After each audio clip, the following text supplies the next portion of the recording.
This clip is brought to you by SaveWithConrad.com.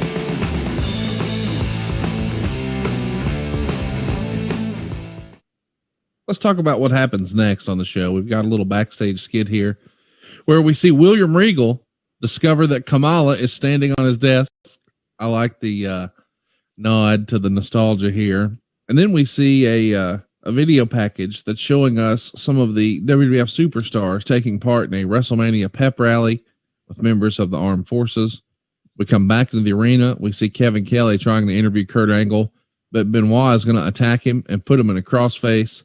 And then we get a second video package, and this one is going to highlight the rivalry between Chyna and the WWF Women's Champion Ivory.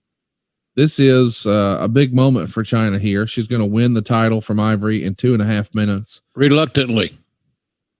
She didn't. Reluctantly. Yeah. Shit, no, she didn't want to win the title. She didn't want to work with women. Right. Because of her look, and she was a big advocate of the intergender stuff. And folks that know me, that's not my cup of tea. Do I hate it? Am I against anybody that works in intergender matches, or do they become on my shit list? Oh, JR said, he's on that damn tirade again. Last week was on Andrade, now it's those goddamn intergender matches.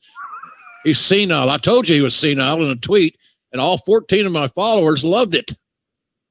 Jesus Christ. She didn't want to wrestle women. That was not her lot in life. She felt like she was above that because of her look and her size.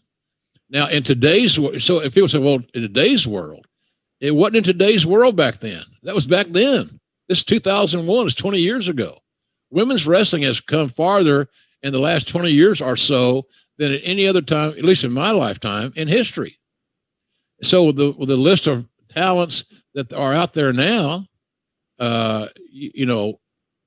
she could have some matches if she wanted to.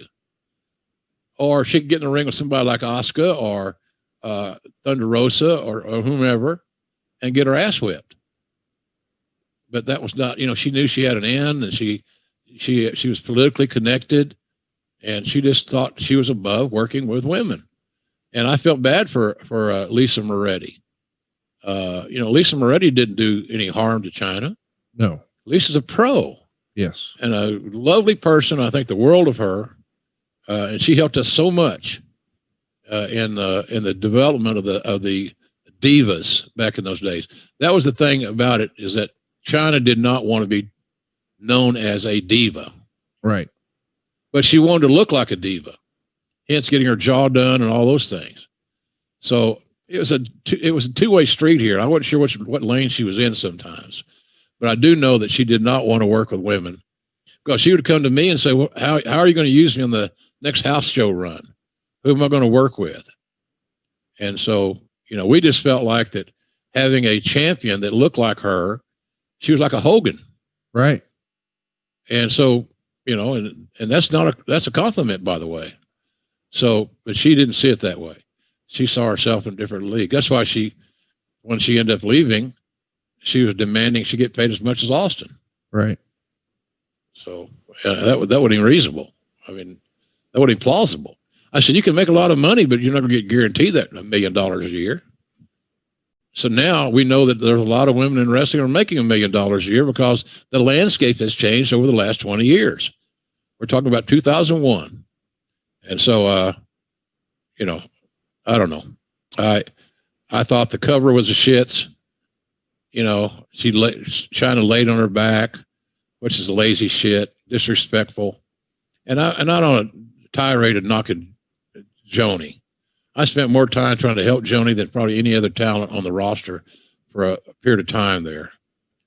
But she just had a very strange outlook. It's a very strong anxiety. She didn't have a lot of self-confidence. She's always wanted to change her body, change her face, change this, change that, but get sexier, but not wrestle women. So you want to be a sexy woman, but you don't want to wrestle women. So I'm supposed to book you with the guys that you can beat. That's another issue. Well, why would I wrestle and not go over? Hello? This shit's showbiz. That's how you cast tonight. So I don't know. It was just got to be a pain in the ass, quite frankly, that whole trying to keep her happy. And of course, her personal life wasn't doing her any favors. Let's talk about the match itself. Meltzer didn't put all that differently than you. He says, Chyna has dropped a lot of weight, slimming down, but also dropping a lot of muscle mass to try and give her a more mainstream look. Match was terrible because it was a total ego show. Chyna blew off the injury angle. Ivory hit her with a belt shot at the bell, but she made a quick comeback, and it was a one-sided squash. Chyna gave her a power bomb and then lifted her up at 2. Then she gave her a press slam and pinned her by just laying backwards like it was a piece of cake, showing her no respect at all. He gave it -1 star. I don't know that there's anything else to say there, is there? It's embarrassing. You don't go to WrestleMania. You're going to win the title before 67,000 plus people, and you don't put out the effort that the match, the place, the time, and the opponent deserved. Totally unprofessional, in my view. And these shows are challenging to do, Conrad, because so often we're speaking of those who are no longer with us. Right. And I have a hard time with that, quite frankly. So I said, well, it didn't sound like you did. You just gut and quartered Chyna, my favorite. Look at the evidence, Your Honor. Look at the evidence. And tell me that wasn't a poor representation of professionalism in pro wrestling. And I was very disappointed in that match. But I can't tell you that I was shocked by it. The saving grace was, Conrad, it was mercifully short. Yes, thank goodness.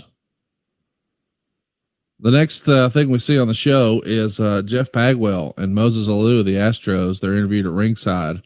Bagwell said that wrestlers were great actors. I can't believe that this actually made the air. It was live, I think. Did you hear it, or are you not? Are you doing something else at that moment? No, I heard it. It was eye rolling. He's got to cover his ass because of the ego. Hey, look, I watch it every now and then. I used to watch it when I was a kid. How many times have you heard these stories? Right. I don't watch it anymore. You know, those guys are great gymnasts or they're great actors. Never about the athleticism. Didn't Bagwell have issues with substance abuse? Yes, sir. Allegedly. Allegedly. Yeah. He didn't mention that, though. So let's not embarrass ourselves by saying I'm a wrestling fan or I've been watching wrestling. He could have easily said, I've been watching wrestling all my life. I'm so excited to be here at the Astrodome. I wish we could draw this kind of crowd. I didn't like it. It was unnecessary, but he wasn't thinking through, and the producer should have given you some suggestions. Well, you give your guy like that some suggestions of sound bites. Yeah, some lines. Help him out a little bit instead of leaving him to create content for himself, which obviously was ignorant and ill-timed. Hey, it's Conrad Thompson. Thanks for checking out the podcast here on YouTube. Be sure to hit the subscribe button and the notifications bell so you get a notice anytime we upload some new content. And go save yourself some money right now. If you're in a 30-year loan or you have credit card debt, it's not a matter of if I can save you money. It's a matter of how much. Find out right now for free at SaveWithConrad.com.